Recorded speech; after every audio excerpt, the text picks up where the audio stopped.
We're going to walk you through a crisis, right as it's unfolding. This is the anatomy of what happens when things go wrong. The date is April 3rd, 2026. We are now 35 days into a grueling air campaign against Iran. An American jet is flying deep inside hostile airspace. And it goes down. One crew member is rescued. But the other is still out there. Okay, let's break this down. We're going to walk through exactly what we know, based on the confirmed reports from the last 72 hours.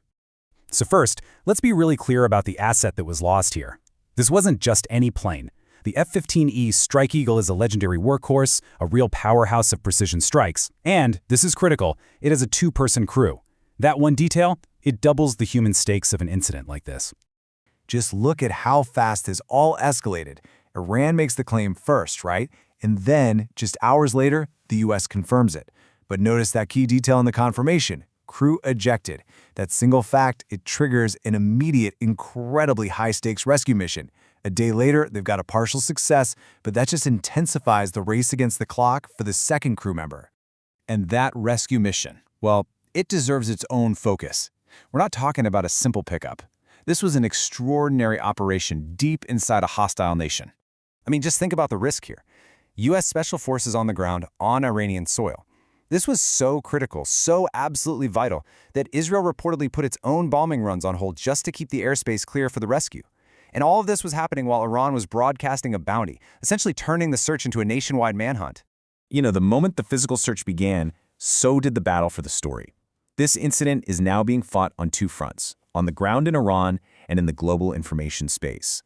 And here you see that information war playing out in real time. For the US, the narrative is all about containment. This is a manageable, isolated risk, and the real story is the heroism of the rescue. But for Iran, this is a golden opportunity. They're framing it as a massive military victory to boost morale and prove their air defenses are still a major threat. It's just a classic case of two sides using the same event to tell completely different stories. We know what happened. We know the competing stories. So, here's what this really changes. The downing of just one single aircraft is already creating strategic ripples that go way beyond this one mission. It's forcing a complete reassessment of the entire campaign. This one event creates a whole cascade of problems. First, it completely shatters the illusion of total air supremacy. Second, it shows that the urgent need to rescue one person can bring other parts of a massive war to a screeching halt. It hands Iran a huge propaganda win right when they desperately need one. And finally, it totally undermines any political talk about this war being almost over. Suddenly, the military planners are right back at the drawing board. And all of this brings us to the most critical question of all. Where do we go from here? The next few days could push this conflict toward a really dangerous escalation, or maybe, just maybe, a potential off-rail. The next steps really branch out in a few directions. Right now, the focus is purely tactical. Find that pilot. But look at the short-term risks. You have the possibility of U.S. retaliation clashing with frantic, back-channel diplomacy. And the long-term impact? It's profound. This one incident is going to reshape military technology and pilot training for years to come.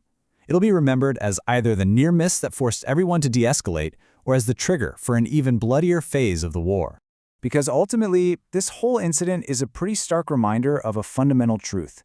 In the fog of war, even the strongest air power can bleed, and every single rescue matters.